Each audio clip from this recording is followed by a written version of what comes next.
Të nderuar të pranishëm, historiku i diasporës shqiptare është i hershëm.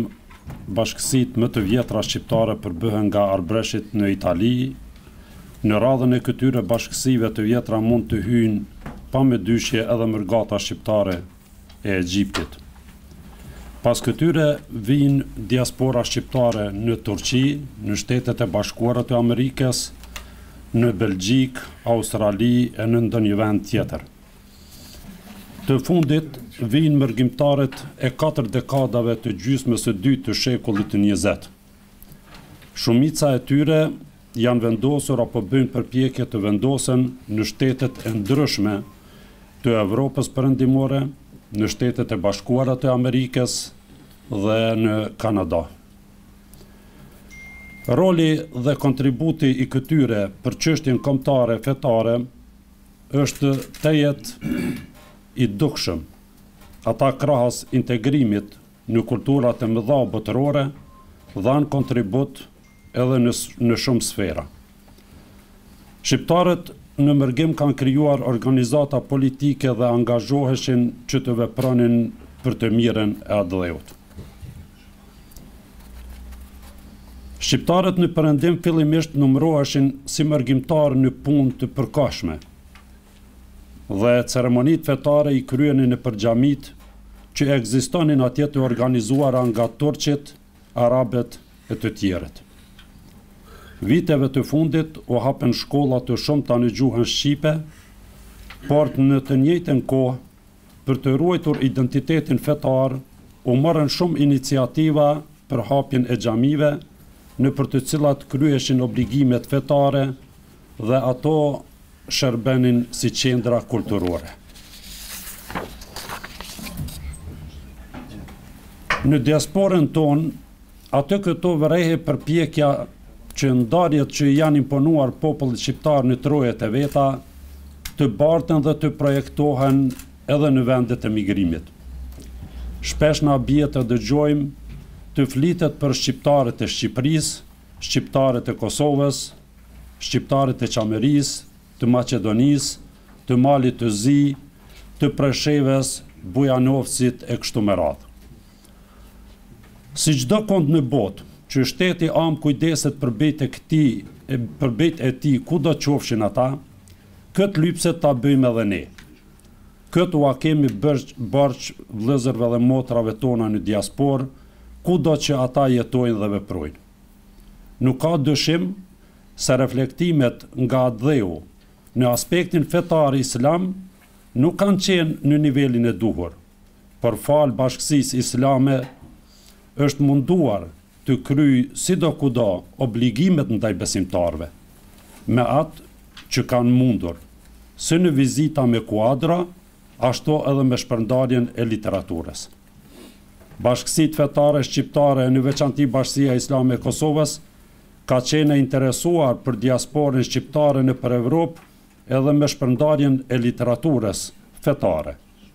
Por, vështërsitë materiale, politike e tjera, nuk kanë lejuar zgjerimin e mjaftueshëm, sidomos kur është fjala për revistën Edukata Islame. Prania e shtypit islam në diasporën shqiptare mund të thuhet se ka qenë e mangët fizikisht, sepse me sa dim ne, në qendra dhe në xhamit e besimtarëve islam në Evropë, mund të hasesh në tituj të kufizuar të librave fetar islam, të sjell në bibliotekat e tyre nga individ dhe njerëz, me rastin e kthimit të tyre nga mellindja. Por, ama mërgjimtarët tanë jetuan me mësimet e shtypit islam, dhe në veçanti me mësimet e revistes Edukata Islame. Shtypi islam në gjuhën shqipe ka arritur efektet pozitive në çështjen e arsimimit dhe informimit fetare kombëtar, dhe dëpërtoi edhe në masën publike në vend, por edhe jashtë ndërmërgjimtarit tonë. Ky shtyp u mor matematika që i përkasin legjislacionit islam dhe matematika të ndryshme sociale dhe u bën tribuna të mendimit islam shqiptar.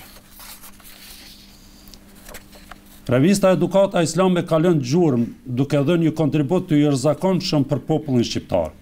Ishte revista e parë dhe vetmja fetare në gjuhën shqipe në të gjitha trevat shqiptare. Dalja e saj u mirëprit edhe ndër shqiptarët në Maqedoni, Maltëzi dhe diasporë. Pas daljes nga shtypi të kësaj reviste, falenderimet dhe urimet me dëshira të sinqerta për sukses, dërguar e redaksisë saj përmes telefonit ose letrave me post, kanë qenë të shumta. Për daljen e revistes Edukata Islame në atë kohë, që gëzuar shumë edhe veprimtari i çështjes fetare dhe kombëtare Imam Vehbi Ismaili, i cili ishte shprehur: pasi që keni të drejtë për të botuar revista dhe libra fetare në gjuhën shqipe, për çka ndjej kënaqësi të madhe, do t'ju sugjeroja që ato t'i botoni me tirazh sa më të madh, sepse mund të ndryshojë situata politike në Shqipëri dhe të lirohet çështja e fesë, kështu që ato do të hyjnë në shërbim vëllezërve tanë shqiptar musliman atje. Shpërndarjen e edukatës islame, shoqata e ulemave si botuesi i saj e bënte përmes këshillave të saj në terren, ndërsa këto të fundit përmes antarëve të tyre, imamve dhe myezinëve, i shpërndanin në përxhami. Përveç territorit të Kosovës, në bazë të kërkesave është dërgu edhe në këshillat e Bashkisë Islame, Bujanovac, Preshev, Kumanov, Shkup, Tetov, Gostivar, Diber, Strug, Podgoric, Ulqin e të tjera. Transportimi i saj në këshillat brenda Kosovës si zakonisht bëhej me veturën e shoqatës, ndërsa jashtë Kosovës me anë të postës.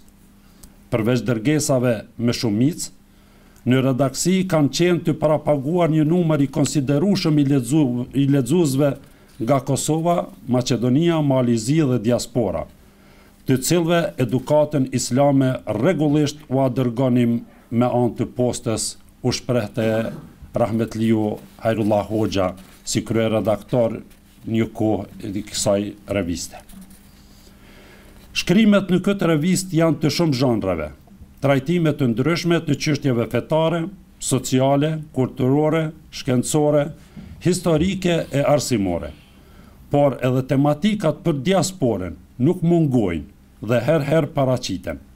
Kështu që në numrin 19, revista Edukata Islame ka shkrimin Lajme nga bota islame, ku sinjalizohet hapja e një qendre islame në Madrid me bashkëpunimin e disa vendeve islame. Edhe në numrin 23, lexuesi i revistës Edukata Islame informohet për qendrën islame në Bonn të Gjermanisë. Artikulli tjetër është Zhurma për Shamin në Francë, që është një intervistë e zhvilluar me shehun e Azherit, Mohamed Sejt Tantavi, paraqet problematikat me të cilat ballafaqohet shoqëria muslimane në Evropë. Kryeministri i atëhershëm Nicola Sarkozy, i cili posaçërisht kishte shkuar nga Franca për të marrë mendimin rreth çështjes së mbulesës së nxënëseve muslimane në shkollat publike në Francë. Edhe shkrimi me 2 vijime në numrin 80 dëshiron të demaskoj lidhur me akuzimi pa vend i islamit për shkeljen dhe mos respektimin e të drejtave të njerëzit. Pastaj krahasimi i të drejtave ndërmjet botkuptimit islam dhe atij perëndimor. Në numrin 103, lexuesi i revistës Edukata Islame informohet gjithashtu për disa qendra islame shqiptare në Zvicër, kultivuese të traditës, gjuhës, fesë dhe zakoneve të popullit tonë. Gjithashtu në revistën Edukata Islame, përveç këtyre shkrimeve, hasim edhe në bashkëpunëtor nga mërgata shqiptare, të cilët paraqiten punimet e tyre në këtë revistë të nderuar, si është fjala për Ramadan Gara, mërgjimtar në Kroaci, Vahidin Efendi Behluli, Mujdin Efendi Ahmeti në Austri, Mehaz Efendi Alia, Rejhan Efendi Neziri në Zvicër e shumë të tjerë.